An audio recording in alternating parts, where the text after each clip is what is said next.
માત્ર 2 લાખ રૂપિયા ઉધાર લીધા હતા અને પછી વસૂલાત થઈ 12 લાખથી વધુની।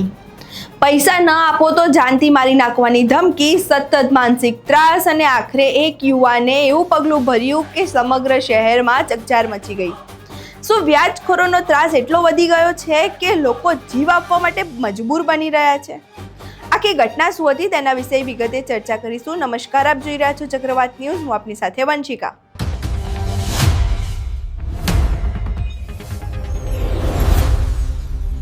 ભાવનગર શહેરના કણબીવાડ વિસ્તારમાં રહેતા અને વાઘાવાડી રોડ પર કેફે ચલાવતા પિયુષ નામના યુવાને 1.5 થી 2 વર્ષ પહેલા એક વ્યક્તિ પાસેથી 2 લાખ રૂપિયા વ્યાજે લીધા હતા।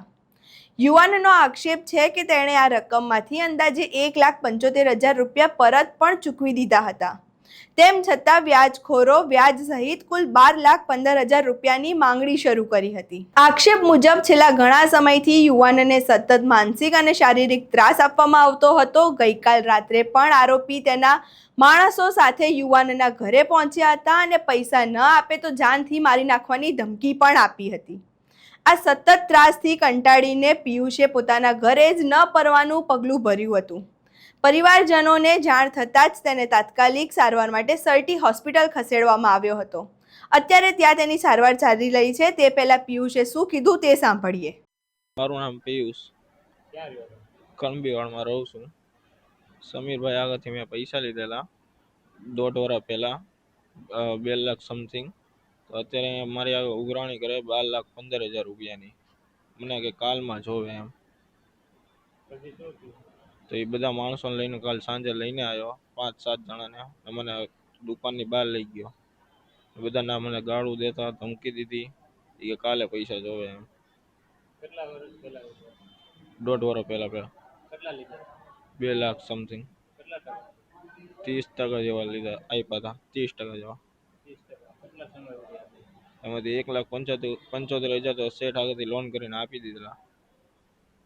પછી તમે અત્યારે શું કર્યું? અત્યારે મેં ફિનાઇલ પી લીધું હતું રાતે। એ લોકોના ત્રાસથી રાતે બહુ બધા ગાળું દેતા હતા એ લોકો। આવી છે પોલીસ ફરિયાદ કરી? પોલીસ ફરિયાદ કરી, હા। ક્યાં તમને ધમકી દેવાય? મારી દુકાન છે એના બાજુના ખાંચામાં। શેના નામ? મારી દુકાન નામ કેફે છે, ક્યાં છે? વાઘાવાડી રોડ। આવી છે પોલીસ ફરિયાદ કરી? હા। અહીં તમે પીડિતને સાંભળ્યો। હવે હાલ પીડિત યુવાન દ્વારા સમગ્ર મામલે અને વ્યાજખોરો સામે પોલીસ ફરિયાદ નોંધાવીને કાર્યવાહી હાથ ધરવામાં આવી છે। આ ઘટના ફરી એકવાર ગેરકાયદે વ્યાજખોરોના વધતા ત્રાસ સામે ફરી ગંભીર સવાલો ઊભા કરે છે અને જો આક્ષેપો સાચા નીકળશે તો જવાબદારો સામે શું કાયદેસરની કાર્યવાહી થાય છે તે જોવું રહ્યું। અહીં તમે આખી ઘટના સાંભળી। આ ઘટનાને લઈને તમારા શું મંતવ્યો છે અમને કમેન્ટ બોક્સમાં જરૂરથી જણાવજો। અમારો વિડીયો પસંદ આવ્યો હોય તો વિડીયોને લાઇક કરો, શેર કરો અને અમારી ચેનલને સબસ્ક્રાઇબ કરવાનું ભૂલશો નહીં। નમસ્કાર।